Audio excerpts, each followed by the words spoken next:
What's going on, everybody? Process Potables. We are live immediately following. Tough loss. Game 4, 103-100. The Hawks pull out the win. I am Dan, joined by Steve. Make sure you follow us on all social media at Process Potables. And if you're here hanging with us on Twitch, we appreciate it.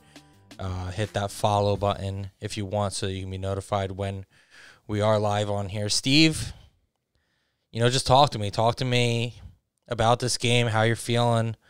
Does this change anything for you as far as the series, or is this just a valiant effort by a scrappy team at home? I want to start off with a little bit of positivity here. I like it. I said from the Sixers and 6. Right, Sixers and 6. Sixers and 6. That's where we're at right now. Dude, it's just, you can point so many fingers in so many different directions, and the way this game ended kind of had a lot of game 1 vibes where Atlanta, down the stretch, they played very impressively. We were shit for almost the entire night, and we still only lost by 3. So, dude, a lot of it has to be the valiant effort, of the Hawks. You kind of have to give credit where credit's due. But our MVP had a really bad game. Ben's foul shooting doesn't help. Dude, there's so much to pick and choose from. 2 things I will tell you. The refs did not cause us this game, as a lot of people are quick to say. And just like you internet doctors, can we stop it, please, with the fucking body language policing? I am so over that. I mean, if I had one of the worst games of my life in the playoffs and I was hurt on top of it, you're not going to be Mr. Happy-Go-Lucky. It's whatever. Yeah, and I apologize to anybody who is on Twitch. I hit the wrong button. So we were recording the video but not streaming it. So we're now live on Twitch. That one's on me. Just frustrated, man. Frustrating game overall. Here's the thing, man. I know people are going to be upset. And as much as I wanted to stay confident throughout the time that the game was on, looking back at it, it's frustrating. I get it. We're still far and away the better team. Obviously, it was impressive that with Danny Green going out so early in Game 3 that it didn't seem to really change much for them then. But you knew going into a brand new game that Atlanta was going to adapt for that and that you were going to adapt for that.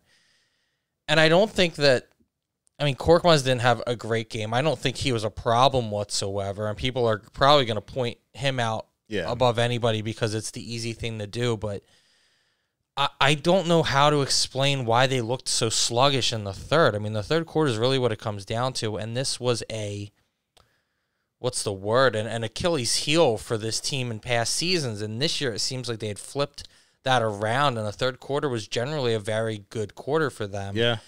And Tobias, everything was falling short. Embiid, everything was falling short. And with Embiid, the knee is going to have its flare-ups and its issues. He clearly didn't look great for most of this game, but he was rebounding well. It seemed like, his defensive rotations and everything were there. He's protecting the rim, so there wasn't really a whole lot to complain about. And then somehow the wheels fall off in that third quarter, and no one can hit a shot. Shake Milton seemed like the only guy that was really kind of, valuable in offense at that time. And even then, not a huge game for him, only 8 points off the bench. But I felt like during that stretch, he was the only guy that you were really getting anything from.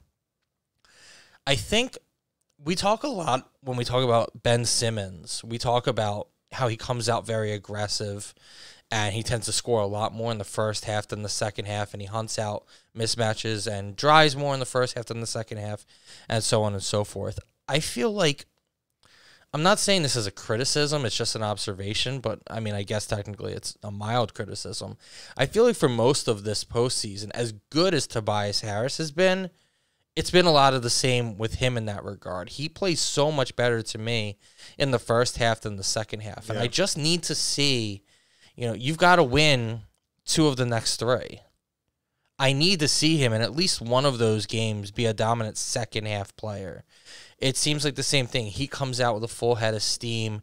He hunts mismatches. He's hitting his shots. And then I don't know if it's because he figures, Joel is going to be the guy down the stretch and maybe he's not feeling himself in that role because he knows ultimately he kind of has to defer to Embiid and whatnot. But especially when you see Embiid laboring tonight and the knee's not great, that like you kind of have to take it over. And there was a very long stretch where he just wasn't doing that. He goes 8 for 15 in this game for 20 points, but I think he had like 13 or 14 at the half. So not a great second half for anybody. Again, not blaming Tobias Harris by any means. And he played a team high almost 39 minutes, just shy of it. But you look at Trae Young down the stretch, still having a ton of energy, and he played 40. So, 2 different guys, 2 different stages in their career, I understand. But I need him in one of the next 2 wins for the Sixers because they're winning the series, right? You're not worried about the series? No, neither am I. They're winning the series. I need a Tobias second half game. That's my biggest thing because you figure you're going to get an Embiid game. In one of the next 3 games, you'll get an Embiid game. That's going to be Wednesday. Probably Wednesday. I agree with you. In front of the home crowd, man. Right. Yeah. So for the entire redemption season that Tobias Harris has had, I'm going to need him in Game 6 to go into Atlanta and win us the game. So I think Embiid wins you Game 5 at home. You probably get a really nice Seth Curry game, too. I mean, I don't know, dude. Seth Curry's been playing well almost every game this series. He has. I mean, dude, like is it overambitious to say he's maybe the most consistent player over the entire series? I think it's Embiid. I mean, he had like 39 and then 40 and then 27. Yeah. I know tonight was rough, but still, I'm going to say it's Joel. But no, I mean, that's not to say that Seth hasn't been consistent. You're absolutely right. And when you look at his line for the night, 7 of 11 from the field, 3 of 7 from 3, another guy I think could be hunting more shots and everything. I'm surprised when I look at this to see that he played 35 minutes. I didn't feel like he was out there that much, which speaks to that. I think there's a lot of stretches where he's just quiet, all that involved, and I'm not giving any of that credit to Atlanta's defense. I'll say this: Bogdanovich is. I'm not even going to say he's a better defender than I thought or than I think, but he's way more engaged on defense than I would have imagined. I'll give him a lot of credit for that. Kevin Huerter has a little. I had no idea he was 6'7", which is funny because Ferk is 6'7". He is like the shortest 6'7" guy ever. Yeah, well, and I agree. He also doesn't have a soul, so that'll do it to you. I think that can impact your depth perception. But so we've already touched on a lot of the Sixers. I mean, I don't know if anybody stands out to you in a good or bad way other than the guys we talked about again. Like if you're asking me, Embiid clearly didn't look right, and 4 of 20 from the field is just it's not going to get it done. But I still feel like Tobias and Ben in the second half were both way too passive. Seth to a lesser degree, but could have hunted his stuff out more. But I expect them to use that the same way they kind of used Game 1 to look so good in Game 2. I think that you can use a poor second half here to motivate yourself for a Game 5. Is there anything, Steve, that you saw from Atlanta that impressed you, that worries you going forward, or is there anything that you look at Atlanta-wise that you say, okay, that could be a problem, or do you think this was more just the Sixers players not having it and not executing? Yeah, I'm definitely going to say it was definitely more of the Sixers not executing. The only other thing I could think of was it John Collins that was killing us on the on the defensive boards. Like he just had in almost 2 consecutive possessions, just had these putbacks. He had 5 offensive rebounds. 12 total, so 7 defensive, 5 offense. I mean, yes, he was aggressive and made the most of his opportunities, but it's also one of those things where it's like, if the guys down low were just a little more cognizant and aware of their surroundings, they could just like move their ass in like a different direction to box them out, and like that's how you stop it. And I mean, he's what, 6'5"? I mean, John Collins? Yeah. No, he's bigger than that. Is he bigger? Okay. I mean, he's a power forward. I think he might only be like 6'8", but okay. They have him listed at 6'9". Oh, wow. So, I mean, I'm a little off. Yeah, I mean, I don't know, but I don't think he's 6'9". But and dude, like the one thing that it just seems like no one wants to admit other than us Sixers fans is that Trae Young cannot play a fucking lick of defense. No, he can't. Not if his hair depended on it. And I do love, was it this toward the second quarter or maybe beginning of the third quarter? Seth had this one play where he pushed out with the left arm and made a shot over Trae, and Trae was drawn at the rest. And it's like he used his own finishing move against him, And classic attitude era. Yeah, classic. Yeah, everything's wrestling. But the thing when I look at Atlanta in this game especially, dude, Trae Young took 26 shots. Bogdanovich took 24. I mean, nobody else on that team wants to score. None of them want to beat you. No. I mean, John Collins is 6 of 15. We talked about the rebounding, and the rebounding was great, but even with all these putback opportunities at the rim, the guy shoots 40% from the field. I mean, the rest of that team is fucking bad. And even with Young and Bogdanovich shooting that much, they were inefficient as hell. The scariest thing to me in this one was the fact that the Hawks only have 4 turnovers, because I remember at one point they showed the graphic that the Sixers had 10 and the Hawks had 3. They only end with 4 turnovers. And when you look at the Sixers having 12, I mean, I think 12 is like average. Yeah, it's you like can a live tad with bit that. below the league average. Yeah, we just found out tonight, which, I mean, I don't even know if it's worth talking about, especially after this performance, but you have Ben Simmons, first team all defense, and you have Joel Embiid and Matisse Thybulle, second team all defense, and they had 4 turnovers? Yeah, that doesn't sit well with me. No, but I will say I have, because when we first saw that graphic in the second half that they only had 3 turnovers at that point, my thought was like, we were all talking about how well at times they played defensively in the first half, but I feel like it's just they've kind of played lockdown defense in a way that they were just like forcing them to take bad shots. They weren't, stealing the ball or, getting turnovers, and of course that's one of the best ways to create offense without having the ball. But it's kind of weird how that happened, right? It's just they forced them to take bad shots, and that wasn't enough. I think one of the other problems with the Sixers game, because a lot of people have been talking about this in kind of a positive way to this point, obviously because they've had success when they're up 2-1, but when you live with the mid-range, and especially when your best mid-range player is arguably your center, the problem is that even though you're shooting these mid-range shots, Seth can shoot it, Tobias can shoot it, Joel can shoot it, they also don't want to clog the lane. And what happens is, especially if Embiid's the one taking it, nobody's down there trying to rebound because you don't want to be in his way. You don't want to have a defender there that can come off you and double. And I think that's a thing, because when you look at the rebounding discrepancy in this, and the Sixers actually still had one more rebound total than the Hawks at 62-61, but the Hawks had 12 offensive rebounds to the Sixers 8.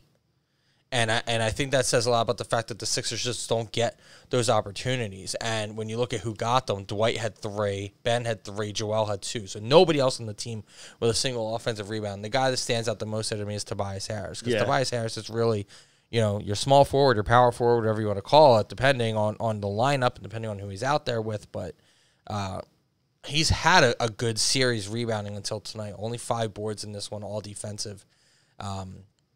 Just not a great showing. And, dude, I don't know if it's me, but I swear to God, we are the worst team in the league when it comes to those volleyball tip rebounds.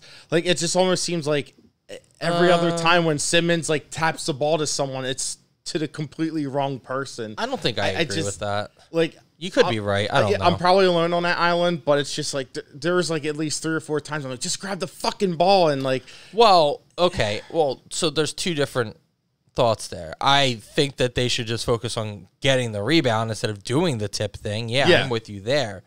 But I do think that, especially with Embiid and Simmons, I think they do earn a decent amount of extra possessions once in a while because of their length, because they can swat that ball back out to the point. I don't think that they have a problem gathering that more or less than any other team. I think, they probably do it a little bit more because of how long they typically are. But I do agree with the sentiment that you could just focus on going up and getting the rebound rather than trying to do this tip drill thing, which is the same thing I think with a lot of guys, especially Ben and Tobias at times, where it's like, you guys can dunk like pretty easily, and there's too many times where they don't, where they try and do some other dumb bullshit, some layup attempt, some hook shot thing, some floater thing, and it's like, you're bigger, stronger, faster than almost anybody you're ever matched up with. Right. Like, can you just finish the fucking play? And especially with Ben, so many times you think he's going to have an and one, and somehow the ball just doesn't go in the fucking net, and he's not going to hit his free throws. So, like, you have to convert that opportunity at the rim because you're not going to fucking get it at the line. Like, if you make the two and miss the free throw, I don't really give a shit. Yeah, it's fine. But if you miss this fucking bunny at the rim and then go brick 2 free throws, that's what gets everybody all pissed off. Yeah, no, I certainly. And real quick, going back to the rebounding thing, I will say that sometimes, like, those long, tip rebounds, that's also a necessity on, like, long rebounds especially.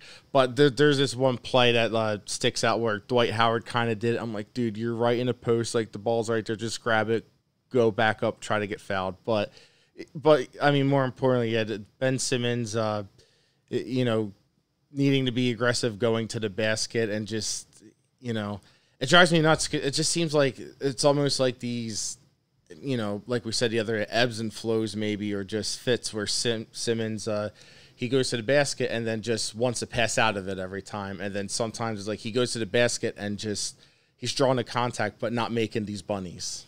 And you saw in Game 3, in the second half, there was this moment that I think was going around like Twitter and stuff, that it did get caught on video, where Doc pulled Ben over to like the sideline and was definitely like kind of like yelling at him, like getting on him about something. And we saw probably the best version of second half Ben Simmons we've seen in the entire playoffs in that Game 3, and it turned into the Sixers routing Atlanta in Atlanta, and you're thinking, okay, like, they can do this whenever they want, and now they know it, and the series is over, and clearly tonight they didn't come out with that same energy. You mentioned Dwight Howard, Steve, and my question for you, especially with Embiid laboring, I feel like Dwight is playing pretty good, and I guess this Atlanta team especially, he actually like can stay out on the floor and get his minutes, because Atlanta plays 2 natural centers as well, between Capella and Okongwu. I think I'm saying that right? Yeah. Those two combine to play almost 42 minutes. So for most of the game, Atlanta is not going small. They do try John Collins at small ball center sometimes, but for the most part, they've been hurt in this series because of Embiid and even because of Dwight Howard to an extent. Dwight only plays 11 minutes and 45 seconds in this one. I mean, at this point, with Embiid laboring and now knowing this series is at least going 6, like, is there any thought to maybe try and get Embiid closer to, 30 to 32 rather than pushing him in this 35, 36 range, where you're seeing in the second half that he just really doesn't have, whether it's fatigue, whether it's, stamina, whether it's the injury, whatever it is. We saw a lot of his shots, going short, which means he's not elevating, which is obviously probably the knee. But it was weird because there was a clip when he went to the bench, I think it was in the third quarter, and there's this one woman who's, I guess, part of the training staff, the medical staff or whatever, who usually comes to him on the bench and like wraps his knee and works his knee, and he like waved her off, and I don't know if that was, I assume it's because he didn't need it, because if it's bothering you that bad, wouldn't you take the treatment? So to me, that was like he must be feeling pretty okay with it, but then his play didn't suggest the same. So do you think they have to look at his minutes in the rest of the series and be concerned about, production versus, having him out there? I think so, and that's going to vary game to game. Going back to Game 3, dude, like at the end, how many times we were all like, get Embiid the fuck out of there.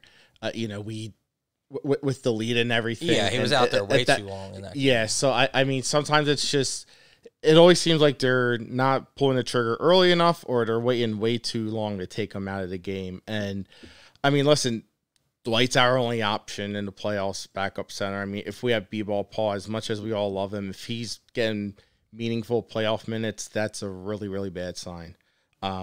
But I have, with that said, I have faith in Dwight Howard, and he's not going to have the same production offensively as Embiid, but on the game like tonight, dude, where he just was off physically, mentally. I mean, I don't see why they could have, taken him out for a longer spell during the third quarter or something like that. Yeah, I know they were much more in control in Game 3 than in Game 4, but there was still a point I think it was in the third quarter in Game 3 that Atlanta took the lead. It was like 80-79. I think it was their first and maybe their only lead of the game. I think the Sixers rallied after that. But so even in a game where it was close in the third, I mean, Embiid in that one played just shy of 34 minutes and had a really efficient game. Another thing tonight, because I think you tweeted something about this, was just curious your thoughts on the officiating. Do you feel like, both teams were not getting calls? Did one team get more than the other? Because they were talking about it on the pregame, and I think they said in every game in this series to this point, Embiid had gotten to the line at least 15 times. You lose this game by 3. Do you know how many free throw attempts he had in this one? How many? 8. He went 8 of 8 from the line. And both teams had 21 free throw attempts, so it was even as far as that's concerned. The Sixers only made 15, while the Hawks made 17. So, Sixers shooting 71% from the line, while the Hawks shot 80. Clearly not even the difference, as it's only a 2 free throw difference. But yeah, the Sixers make a couple more, and Ben Simmons continues to struggle 1 of 5 from the free throw line, just not getting it done. Do you have any issue with the officiating tonight, or? I have an issue with the officiating, but for, different reasons. I don't think obviously the officiating seemed to go more towards a Hawks way, but dude, we definitely got the benefit of some no calls or some bad calls. It does kind of go both ways, but it definitely tips a little more in favor with the Hawks. I don't know if that's just the benefit of being a home team, but I think that the bigger issue is just the state of officiating in the NBA. I mean, dude, like, I remember, again, this is one of those things, probably growing up watching basketball, and it doesn't seem that too long ago where you would see a bad call on one end, but on the other end, the refs, make a shitty call as, just to quote unquote make it up. And we don't see those anymore. We just see 2 consecutive, very, bad calls on each end. Like, that's how it ends up evening it out. They even out a bad call with another bad call. And like, that's just how it seems like all series. Although if there's one of the takeaways I did have from Game 3 was the officiate wasn't awful. I mean, it wasn't, I'm not going to say they were outstanding, but I didn't walk away thinking that the officiating was really, really bad. But dude, and then I saw earlier today, I got a notification that the NBA wants to review these calls that Trae Young and Harden gets, I wanted to talk to you about that too. Yeah, and I'm like, dude, like, they definitely should, but 2 things I think people are kind of forgetting. Embiid gets some calls like that sometimes, with being a little overly, he gets away with some shit, okay? Let's be honest. Yes. And 2, dude, like, rather than changing the rules or looking at things closer, like, they just need to fucking officiate right, like, get back to the basics. Well, so there's 2 different things there. I agree with you that they need to just officiate right. And so that's why I don't think a rules change is the right way to do it. I think that's a problem. And so if you read the wording of what they're actually trying to get out, it's not really, just like ticky-tack fouls. It's not a problem with guys who are skilled at drawing fouls. That's the difference in a Joel Embiid and even a James Harden. A lot of their fouls are generated by swing throughs, by catching you with your hand, your hand in the cookie jar, so to speak. Yeah. Things like that. They don't need to change calling that. That's a thing. You got to keep your hand out of there. Hand down, man down. It leads to pull-up jumpers, which we know Embiid can do. You catch an arm in there, and the arm hits the arm. They're going to call that all the time. That's a foul. That's just what it is. But you saw, it was Game 3, I think, where Trae Young had, I think it was Matisse on his back hip, and instead of going toward the basket, he decided he was going to, like, fade away because a guy was behind him. And that's the kind of wording they have in there, is they don't want guys that are in their shooting motion to be going sideways or, into a guy who's behind them, because it's not a natural move. Right. And that I'm okay with. And it's actually funny. I think Kincaid tweeted it, how that same exact sequence happened in game 2 as well. Yeah. And they called it both times. Yeah. Like it's not, the only time they're consistent is, a bullshit like foul call. And to that point, though, and what's frustrating about it is, as of now, they haven't changed anything. So, those still technically have to be called until they just tell the refs to knock it off, or you do implement some kind of rule change again, which I'm personally not about. I think you just need to be smarter as a referee and use better judgment. But you saw tonight that there were a lot of times where, and both teams did it, but a lot of guys were, like, again, trying to draw that contact, and for some reason tonight they're swallowing whistles. Yeah. And that's what's frustrating, is it's inconsistent. And that's why I don't think a rule change is going to help with that. You just need to get these refs to just call it when they see it and not be afraid to do it, but also not, make the shit up either. Yeah, and the other thing that drives me nuts is we have instant replay specifically to get the call right, and more often than not, it seems they still make the same call. And dude, like, I don't want to bring this up, but it's like that Jokic foul the other night. Like, that was that was a really, really bad call, and they even had the benefit of instant replay. And are you talking about the flagrant? Yeah. Wait, why do you think it was a bad call? I don't think that was a flagrant too. He hit him he almost broke his nose. I need to see the replay again. I think he hit him on the top, on the bridge of the nose. I think it was almost like a hammer fist. I know some people are saying they didn't get him in the face. I saw him get him in the face. Yeah, but then he got up and played the rest of the game. He was perfectly fine. Like I felt like he. Well, yeah. So he didn't break his nose. That doesn't mean it's not a flagrant. The flagrant is not about the result. It's about the action. Like Sam Hinkie said. It's not about the results. It's about the process. But that's right. But I want to ask you about this, because this is the worst thing in this series so far to me. And I'm not even saying it's not a foul, but this is the biggest thing in officiating that I hate. That has to change. It's waiting for the result of the play before you decide if you're going to blow the whistle. Yeah. And that Trae Young play, where Embiid smacked him in the face. Like, once we saw the replay, we were like, all right, his hand came down on his face. But they didn't call it until a good 4 to 5 seconds after the shot didn't go in, and the Sixers were already moving the other way. So, like, you missed it, and I'm sorry, but if you don't get it in real time, you don't get to call it later. You either get it in time, or you got to swallow the whistle.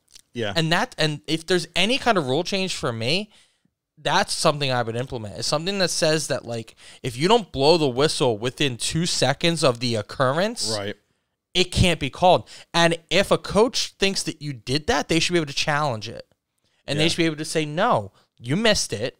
You don't get to make up for it now. And to your point earlier, what will happen, and I'll understand it, but honestly, I'll live with this rather than what's happening now, is they'll probably just make up for it in some other way on the next possession. Yeah. And you'll know it. Yeah. But I would live with that. Oh, absolutely. Better than I would this bullshit. Because then at least they're going to have to find something to call a foul. And it'll be ticky-tack, or it'll be, iffy. But it'll be there. You won't look at it and say that's completely wrong. Whereas with that Trae Young play, it's like, I mean, you got it right, but you can't be that fucking late on it, and you can't call it once the Sixers are about to be in transition. Yeah, and especially when, like, it's Embiid and Trae Young on the floor, and the Sixers are about to run the break, and the Hawks are without their point guard who can get back in transition, versus Embiid who's going to walk down the court anyway. So it's a huge advantage for the Sixers at that point, and they're taking it away. Yeah. And to your point, it's just, that's one way how, officials can ruin the game. It's at the Sixers. They're like, all right, we just made a big stop on defense. Let's go. And then they, make the call 5 seconds later. And, like, it just really disrupts the game. Like, I think, it slows. God, this game. One, this game was supposed to start at 7:30, and it didn't. It started like 8 o'clock. Yeah. And then, I mean, we're about to hit 30 minutes, so the game didn't end until, 10:15, 10:20. Yeah. So it's like, dude, I mean, I want to watch the game, and I don't want the game to be an hour, but that game didn't need to be over 2.5 hours. Yeah. And especially, when we're on the East Coast and we're talking weeknights, it's like, dude, like, I get done work and I'm waiting for this game to start, and I'm waiting and I'm already tired by the second quarter. Yeah. I mean, I know I'm just old and like complaining at this point, and no one probably wants to hear it, but like, fuck, man, I'm tired. Yeah. Some of us have to talk about this shit. Yeah, seriously. Even though we definitely don't have to do this, and nobody probably gives a shit, but it's still super appreciated. Steve, talk to me about Game 5. We're going to be in the building. We'll be in attendance. We'll be there. So if anybody's going to be there, hit us up. We'll probably be having some lot beers, of course, from the good brothers at Brotherton, definitely, and probably some others as well. But talk to me first about defensively. Like, what do you think the Sixers need to improve on? What can they do differently or better? Or, what did you see in this one that just has to change for the Sixers to go up 3-2 on Wednesday? You know what, dude? I'm not so sure you really need to change much defensively. And it goes back to, I know I'm probably starting to sound like a broken record, but each game this series, I mean, yes, the Hawks won. It was only by 3, and with each game, their offense significantly drops. They look tired as the game goes on. There was 1 or 2 occasions where we saw Trae Young just take an absolute garbage 30, 35-foot jumper that no one, had any faith that it was going in. And at the end of the game, seeing him with all that, like, ice wrapped up around him and everything, like, everyone wants to keep talking about Embiid's injuries, and fair enough, but we've talked about this even before the series began. Like, we kind of see a little parallel with like these tip teams where they just wear down. And I just think, they're going to have, obviously they're the away team going into a town like Philly, but dude, like I don't know if they have what it takes to try to match up with the Sixers. When they get home and they're on their home court, our fans, like, that's going to be really, really tough to match that intensity. And if you don't have that intensity, I don't see them shooting that well in the second half. Yeah, I think you nailed it. I think when you look at Bogdan and Trae Young both playing 40+ in this one, and the effort it took to steal this one, essentially, the Sixers collapsing in the second half, and you still squeak it out. Trey's shoulder is definitely beat up. He wears the tape on it when he's out there. He has it heavily wrapped whenever he's on the bench. I mean, there's no reason to expect them to be able to come into Philly, and the game's on Wednesday, so there's 1 day tomorrow for travel. Yeah. I assume the Sixers are probably going to come home tonight. Atlanta, I would guess, doesn't leave till tomorrow, and probably just takes the day. So there's no reason to expect those guys to have a whole lot in the tank, and I think that's the one thing that will speak to the Sixers going a little deeper than Atlanta does, is just being able to have, other guys who are fresh. If you have to stretch out, like we talked about, maybe a couple more Dwight minutes, maybe some more George Hill minutes, maybe you try to restart the Maxey train after he hasn't done too much since Shake Milton took over. Was that game 2? Yeah. So, and maybe we need, let's try to end on a positive here. We need a good bell ringer. Give me Brian Dawkins. Give me someone that's gonna fucking feel. True. Yeah, we light that place on fire. Yeah, we definitely need to kick it off right out. Because I love Dr. J, but like, come on. No, it can't be anybody that we've seen. No. I this is my 7th year with season tickets. Like, there's some of those guys that you just see way too often. Also, I'm gonna need my dude to sing the anthem. Ron Brooks. Yeah. We need a Ron Brooks anthem. Yeah. If Ron Brooks doesn't sing the anthem, I'm gonna be fucking pissed off. It seems like as of late they've only had that one woman who works for the Sixers. She's great, but this is a Ron game. Yeah. Maybe the problem is, I don't know if maybe Ron's not like, maybe it's not safe for him to go in the big crowds and stuff. Yeah, with COVID and everything. I mean, I know everything's lifted now and stuff, but there's still people that are high risk. Wouldn't be surprised if a double amputee is a high risk candidate. So maybe that's not practical or safe. But if it is, I'm not a fucking doctor. I don't know, dude. Yeah, if he's an Eagle Scout, so he probably knows a way around it. Where's that vaccine card, like a badge or something? I don't know. I don't think that's how any of that works. I don't know. I was in the Boy Scouts. I was, and it was terrible. Anything Sixers specific that you think, they need to change, that they could do more of, less of, or anything for Game 5 that can help them, take the 3-2 lead and be a game away from an Eastern Conference final? See, the easy answer is just Embiid having a better night. Of course. Ben being aggressive.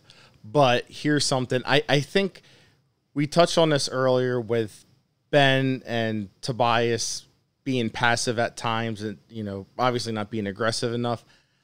It sometimes just feels like they don't trust themselves. And I don't know if maybe they trust the rest of the teammates, especially Embiid, more. But we just need those moments where they're like, I got this, and just execute on offense. And just from the way I'm looking at it, just my perspective, just seems like they just need to trust themselves more. Trust the process, man. Trust the process. Trust yourself. I'll tell you the one thing, I know a lot of people were pointing it out. I know our friend Dan's Bad Tweets definitely said something about it. He was like, is that the most dunks Embiid's ever had in a game? Is that the most alley-oops Embiid's ever had in a game? I was like, dude, Embiid was a insane rim runner in Game 3. Yeah. You saw none of that tonight. And obviously, I'm guessing the knee might have had something to do with it.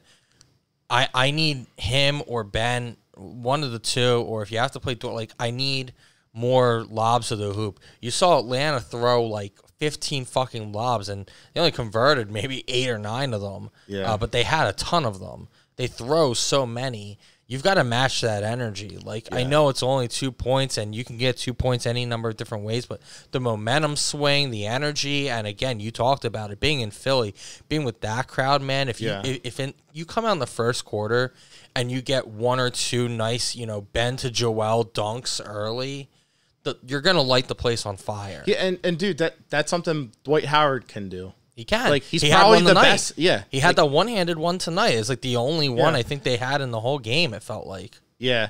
And we talked about it before the game. You showed me that one video on Twitter. They ran that Chicago slice play, which was just like bonkers to me. I was just like, I haven't seen anything like that, or just haven't really maybe observed it. But then the variations that they throw at them, they're once the Hawks think they have it figured out, they throw And I'll tell you, I was looking out for that play. Yeah, and I didn't see it. I saw it in the first quarter once, okay, and it didn't really come to fruition. They didn't really get the screen under the rim set up right, so the play kind of broke down. But yeah, I mean, maybe Atlanta makes the adjustment. Obviously, if you see that they ran it time and time again, and you get time to actually work on it, being that there was 2 days off between game 3 and game 4, you obviously are going to, figure out how to work on that a little bit. They definitely, like I said, I don't think that Bogdanovich is necessarily a better defender than I thought, because I don't think he's that good, but he was definitely engaged tonight, and they were picking up guys way out beyond the arc, whereas I think in game 3, they were letting guys kind of get ahead of steam. They weren't picking them up till basically at the 3-point line or anything. This time they were kind of extending their defense out a little more. You just have to figure out how to make them pay for that. And unfortunately, I feel like the whole rim runner kind of thing is a way to do that. You need to get guys off the ball going to the rim instead. And I don't know if it was, again, the fatigue thing, an injury thing, a confidence thing. Yeah. But tonight it didn't feel like guys were willing to do that. They were settling. They weren't confident. They weren't aggressive. They weren't assertive. And I don't know, you got to figure it out, man. Yeah, and dude, I don't think Nate McMillan is a tactician by any means. No. I think you can throw that same shit at them, and sure, they're going to be a little more prepared for it, but can they execute that defensively that well? Well, okay. I mean, that's not a Nate. I don't think that's a Nate McMillan problem. That's not having the guys. I don't want to talk shit on Nate McMillan for the sake of just doing it. I kind of want to do, but fair enough. I'm not. Yeah, I mean, I think he's an average coach, but I mean, I don't think you can just throw the same shit at him and expect it to work. I think that's why it didn't work tonight. But Atlanta, no one on that team is a good defender. I mean, Capella's fine. Yeah. But not against a Joel Embiid type. Yeah, he's a rim protector, but that's it. So ultimately, you look at the rest of them and you say, okay, well, every other guy should be able to win their matchup anyway. And even if you think Capella's a good defender, and I think he's fine, he's not stopping Embiid. So ultimately, none of them are good defenders, because none of them can stop the opposing guy. And again, we talk. I mean, you said it at the top of the episode. Really, like Trae Young can't guard anybody. That seemed like something, especially like Tobias Harris hunted down early in Game 3 and set the tone for the game. He was posting him up. He was driving on him. They were like switching him onto him. Atlanta clearly, I guess, made some kind of adjustment on that. But at the same time, like Trae Young's out there. He's got to guard somebody. Yeah. Tonight it seemed like he was on Furkan, and maybe you have to figure out a way to exploit that matchup a little bit more. Because, again, talked about Kevin Huerter being 6'7". Furkan Korkmaz is 6'7". Yeah. And he's got to be like 210. Maybe 200, 210. So, like, he should still be able to body Trae Young, who's got to be, 170, 180, if that. Yeah, and I mean, Furkan, he's not one to play his back to the basket. No, he's not going to post him up or anything. Yeah, but he should definitely be able to, like, hit him over Trae Young.